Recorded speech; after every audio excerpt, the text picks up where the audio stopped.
Right. ఒకసారి పాపారావు గారి దగ్గరికి వెళ్దాం. పాపారావు గారు, బలమా, బలహీనత, వ్యూహమా, ఎత్తుగడ, లేకపోతే అవసరమా?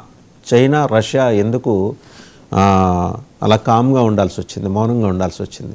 తెలిసి కూడా రష్యా విషయం నేను మాట్లాడలేను, కానీ చైనాకైతే తెలుసు.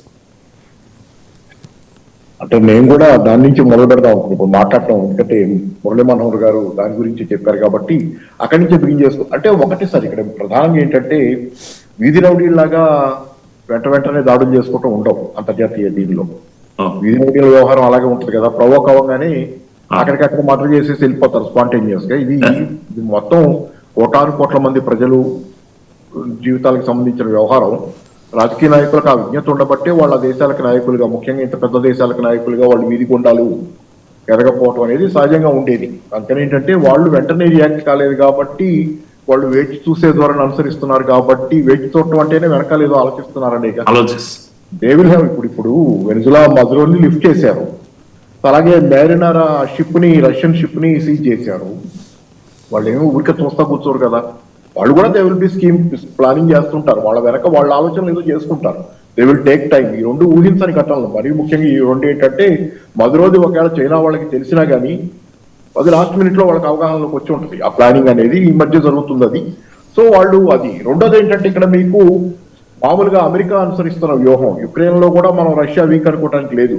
యుక్రెయిన్ లో అమెరికా ఇంతవరకు, యుక్రెయిన్ లో రష్యా వీక్ అనుకోవడానికి లేదు. యుక్రెయిన్ లో రష్యా మొదటి నుంచి చెబుతుంది యుద్ధం అని చెప్పటల్లా, స్పెషల్ ఆపరేషన్ అని చెబుతుంది. స్పెషల్ మిలిటరీ ఆపరేషన్ అనే ఈ రోజుకి చెప్తుంది, యుద్ధం అని చెప్పటల్లా. ఎందుకంటే యుక్రెయిన్ లో యుద్ధం అని ఎందుకు చెప్పదంటే, యుక్రెయిన్ కూడా తనదేననేది, ముఖ్యంగా డోన్బాస్కు ఈ ప్రాంతాలు, రష్యన్లు ఎక్కువ ఉన్న భాగాలు తనయేననేది తన ఫీలింగ్. అందుకని ఆ ప్రాంతాల మీద యుద్ధం ప్రకటించదు. మా భూభాగం అది, అక్కడ అన్యాయంగా రష్యన్ల మీద దాడులు జరుగుతున్నాయి, యుక్రెయిన్ వాళ్ళు దాడులు చేస్తున్నారనే లెక్కలు ఉన్నారు కాబట్టి అది యుద్ధం చేయటంలా. అందుకని యుద్ధమే చేయాలనుకుంటే చాలా వినాశనం జరిగేది యుక్రెయిన్ లో, ఇంతకాలం పాటు ఆగేది కాదు. అది చాలా కేర్ఫుల్ గా సర్జికల్ ఆపరేషన్ లాగా చేసుకెళ్తున్నారు. అక్కడక్కడ ఎట్లా కట్ చేయాలో అట్లా కట్ చేసుకుంటూ వెళ్తున్నారు అనేది ఖచ్చితంగా ఇది. కాబట్టి రష్యా అమెరికా యుద్ధం వస్తే అది ఇట్లా ఉండదు. ఇంత సంయమనంతో జరిగేది, యుక్రెయిన్ లో జరిగినంత సంయమనంతో రష్యా వ్యవహరించదు. అది ఎవరి చేతికి దొరికింది వాళ్ళు విసురుకుంటారు ఒకళ్ళ మీద ఒకళ్ళు, అది జరుగుద్ది. అందుకని ఏంటంటే ఇక్కడ ప్రధానంగా నేను చెప్తుంది కూడా అమెరికా అనుసరిస్తున్న వ్యూహం కూడా చూడండి. అమెరికాయే భయపడుతుంది యాక్చువల్ గా.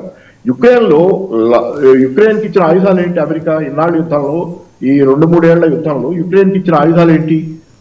లాంగ్ డిస్టెన్స్ లో రష్యాలో ఇంటీరియర్ ఏరియా మీద దాడి చేయడానికి కావాల్సిన ఆయుధాలు ఇవ్వాల.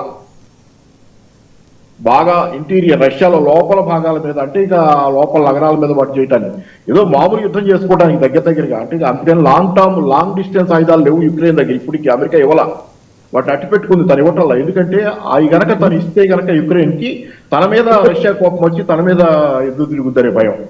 అందుకని తన మీదకి వస్తుందనే భయం. కాబట్టి ఏంటి, షార్ట్ డిస్టెన్స్ ఆయుధాలు మీరు చదివితే మొత్తం ఆ వార్ క్రమంలో ఇచ్చిన ఆయుధాలన్నీ ఇట్లాంటి ఎట్టి పరిస్థితుల్లో చాలా డిమాండ్ చేసింది యుక్రెయిన్, ఆయుధాలు ఇవ్వండి మేము రష్యాని ఎదుర్కోవటానికి. అని ఇవ్వలేదు. అవన్నీ ఇవ్వకుండా షార్ట్ చిన్న వారికి, అంటే ఆ యుద్ధం అలా నిరంతరంగా రావణ కాష్టంలాగా రగులుతూ ఉంటది. అమెరికా ఆయుధాల కంపెనీలు, యూరోప్ ఆయుధాల కంపెనీల షేర్ల వాల్యూ పెరుగుతుంటది. ఇది తప్పితే కదా అక్కడ నడిచింది ఏమీ లేదు. యుక్రెయిన్ ని చేసింది అమెరికా. కాబట్టి అమెరికాయే భయపడింది యాక్చువల్ గా. రష్యాతో తనకి యుద్ధం వస్తుందేమో, రష్యా అటు ఇటు తిరిగి తన మీదకి వస్తుందేమోనండి. అమెరికా భయపడింది, నాటో దేశాలు, యూరోప్ దేశాలు భయపడ్డాయి.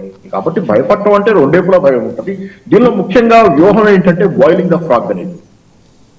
బాయిలింగ్ ద ఫ్రాగ్ అంటే ఏంటంటే, ఒక కప్పని కనుక నీళ్లలో ఉన్న కప్పని నీళ్లు వేడి చేయటం మొదలు పెడితే, స్లోగా వేడి చేస్తుంటే సిమ్లో పెట్టి, అది వేడవుతుంటే కప్పకి తెలుస్తుంది కొంచెం, కానీ ఏదో జరుగుతుంది, అప్పటికప్పుడు దూకే నీళ్ళలోంచి బయటికి.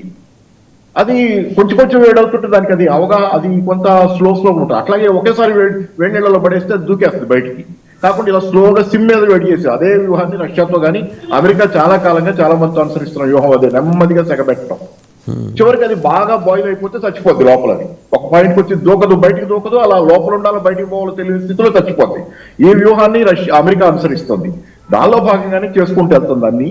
కాబట్టి ఏంటంటే బాయిలింగ్ ద ఫ్రాగ్ అనే వ్యూహంలో భాగంగానే కొంచెం టచ్ చేయడం, మళ్ళీ దూరంగా పోతాం. రష్యాతో కూడా చూడండి, ట్రంప్ వ్యవహార శైలి ఒకసారి గట్టిగా ఉన్నట్టు ఉంటాడు, మళ్ళీ వెంటనే రాజీ పడతాడు.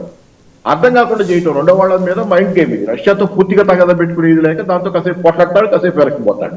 సో ఇది నడుస్తుంది. ముఖ్యంగా ఇక్కడ రెండోది, ఈ మెరినెరా షిప్ పట్టుకోవటం వెనక మీరు అది ఎక్కడ పట్టుకున్నారు? మెరినెరా అనే రష్యన్ షిప్ ని ఐస్లాండ్ దగ్గర పట్టుకున్నారు, నార్త్ అట్లాంటిక్ లో ఐస్లాండ్ దగ్గర. నార్త్ దాని పక్కనే గ్రీన్లాండ్ ఉంది, గ్రీన్లాండ్ మీద టార్గెట్ ఉంది అమెరికాకి, అక్కడే పట్టుకున్నారు ఆ ఏరియాలో.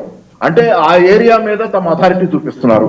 అలాగే లాటిన్ అమెరికాలో వెనుజులా మీద దాడి చేయడం ద్వారా, వెనుజులాను చేయడం ద్వారా క్రూషియల్ గా జియో పొలిటికల్ గా ప్లస్ రిసోర్సెస్ పరంగా క్రూషియల్ ఆ కెరీబియన్ కి దీనికి మన లాటిన్ అమెరికాలో మిగతా దేశాలకు మధ్య కరెక్షన్ గా ఉన్న దాని మీద దాడి చేసి అక్కడ కూడా మొన్న ఈ మధ్య వాళ్ళు రిలీజ్ చేసిన డాక్యుమెంట్ ఒకటి ఉంది, అమెరికా వాళ్ళు పాలసీ డాక్యుమెంట్, లాటిన్ అమెరికా మాది, గ్రీన్లాండ్ మాది ఇదని చెప్పి ఆ పాలసీ వెస్టర్న్ హెమిస్ఫియర్ లో మా డామినేషన్ అని మాన్రో డాక్ట్రైన్ ని రిలీజ్ చేశారు. మాన్రో డాక్ట్రైన్ ని రిలీజ్ చేసి దాని ప్రకారమే దాడులు చేశారు, ఆ ఏరియాలోనే దాడులు చేశారు. మాన్రో డాక్ట్రైన్ ని అంటే ఇప్పుడు చైనా ఒప్పుకోలే, మాన్రో డాక్ట్రైన్ తాలూకు ఈ ఎన్ఎస్ఏ ఏదైతే నేషనల్ సెక్యూరిటీ పేపర్ రిలీజ్ చేశారో అది రిలీజ్ అయిన తర్వాత చైనా నుంచి ఒక పేపర్ వచ్చింది బయటికి, చాలా సైలెంట్, అంటే పైకి పెద్దగా గొడవ లేకుండా సైలెంట్ గా వదిలిపెట్టారు ఆ పేపర్. ఏంటంటే లాటిన్ అమెరికాలో ఇంచి కూడా మేము వదిలిపెట్టమని ఆ పేపర్ సారాంశం, చైనా వాళ్ళ పేపర్ సారాంశం.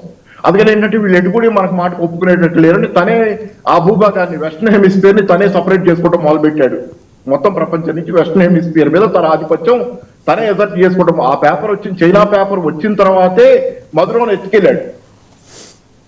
ఎందుకంటే దాని సారాంశం ఏంటంటే నువ్వేమన్నా కానీ నాకు తప్పదన్నట్టుగా వెస్టర్న్ హెమిస్ఫియర్ తనే కార్వౌట్ చేసుకుంటున్నాడు. పంచుకుందాం రండి అన్నాడు, రష్యా వాళ్ళతో చైనా వాళ్ళతో పంచుకుందాం రండి అన్నాడు. ఏం పంచుకుందాం, ప్రపంచాన్ని పంచుకుందాం, యూరోప్ ని రష్యా ఏలుకుంటది, వెస్టర్న్ హెమిస్ఫియర్ ని అమెరికా ఏలుకుంటది, చైనా ఆసియా ప్రాంతంలో దాని ఆధిపత్యం సార్, ఇట్లా ప్రపంచాన్ని పంచుకుందాం అన్నాడు. ఎందుకంటే అణుయుగంలో యుద్ధాలు సాధ్యం కాదనేది ట్రంప్ కూడా తెలుసు, కాబట్టి పంచుకోవటమే సాధ్యం వీరు.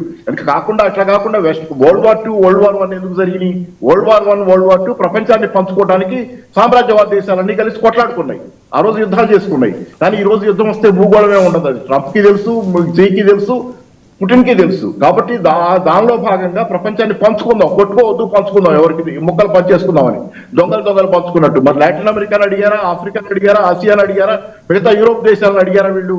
కొన్ని ట్రంప్ అడిగాడా పంచుకుంటాం నీకు ఇష్టమైన వాళ్ళతో ఉంటావను అని? ఏమీ లేదు, వాళ్ళు పంచుకుంటారు, మనం ఉండాలంతే. చైనా కింద మనం ఉండాలి, భారతదేశం ఆసియా, రష్యా కింద ఏమో యూరోప్ దేశాలు బట్టి ఉండాలి, మా కింద కెనడాను లాటిన్ అమెరికా ఈ లెక్కన పంచుకుంటున్నారు. మన నిమిత్తం లేకుండా మనల్ని పంచుకుంటున్నారు. అది ట్రంప్ డాక్ట్రైన్. ఆ డాక్ట్రైన్ లో భాగంగానే కార్వౌట్ చేయడం కోసం ఐస్లాండ్ దగ్గర పట్టుకున్నాడు దాన్ని, గ్రీన్లాండ్ పక్కన. గ్రీన్లాండ్ కూడా వార్నింగ్ అది. సో ఇవన్నీ జరుగుతున్నాయి. నేను రష్యానే చేయగలుగుతున్నాను, నువ్వు ఎంత అని చెప్పడం గ్రీన్లాండ్ కి. సో ఇవన్నీ జరుగుతున్నాయి. కాబట్టి ఏంటంటే ఓవరాల్ గా ఇది ఒక టెంపరితనం ఏదన్నా కానీ దాని వెనక ఒక మ్యాడ్నెస్సే కాదు, దాని వెనక మామూలుగా తను ప్రకటించిన పత్రం తాలూకు కంటిన్యూటీ వ్యూహం ఉన్నాయి. చిన్న ఇది ఏంటంటే నేను వేరే అధ్యక్షుడు ఏం కాదు కానీ పెద్దవాళ్ళు రావు గారి పట్ల నాకు రిజర్వేషన్ల పట్ల నేను కొన్ని రిజర్వేషన్ల ఎక్సెసెస్ ఉన్నాయి. అంటే ఒకే ఫ్యామిలీలో తరతరాల పాటు ఇట్లాంటివి నాకు కూడా అభ్యంతరం ఉంది. కానీ నేను అనేది ఒకటి, ఈ రోజు రిజర్వేషన్ల అభ్యంతరం పెట్టేవాళ్ళు పెడుతున్నారు, చాలా మందికి అభ్యంతరం ఉండొచ్చు. కానీ నేను అడిగేది ఒకటి, ఈ రోజు డొనేషన్ల కల్చర్ విపరీతంగా వచ్చింది. విద్య అనేది ఉన్న వాళ్ళకే దక్కుతుంది, డబ్బులు ఉన్న వాళ్ళకి దాన్ని కూడా మనం ఖండించదలుచుకుంటే రెండో డబ్బులున్న పిల్లలు చదువుకుని వస్తున్నారు, ఆవిడ మెరిట్ ఏముందని? చాలా చోట్ల మెరిట్ ఉంటే డబ్బులు ఎందుకు కట్టాలి అసలు? గవర్నమెంట్ స్కూళ్ళ కాలేజీలో అంటే అక్కడ వారు చేసిన ప్రస్తావన మీరు ఒక నిమిషం వారు చేసిన ప్రస్తావన కన్నా రావు గారు చేసిన ప్రస్తావన ఏంటంటే పరిమిత అంశాలకు లోబడి వితిన్ ద ఫ్రేమ్వర్క్ మాత్రమే మాట్లాడారు. ఆయన బ్రాడర్ కాంటెక్స్ట్లో భారతీయ విద్యా విధానం, రిజర్వేషన్లు, ఈ వ్యవస్థ వీటి గురించి ఆయన మాట్లాడాల.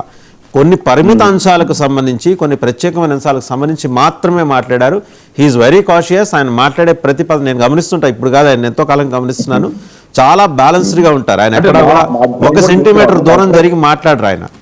నేను సర్టిఫికేట్ ఇచ్చేంత వాడిని కాదు.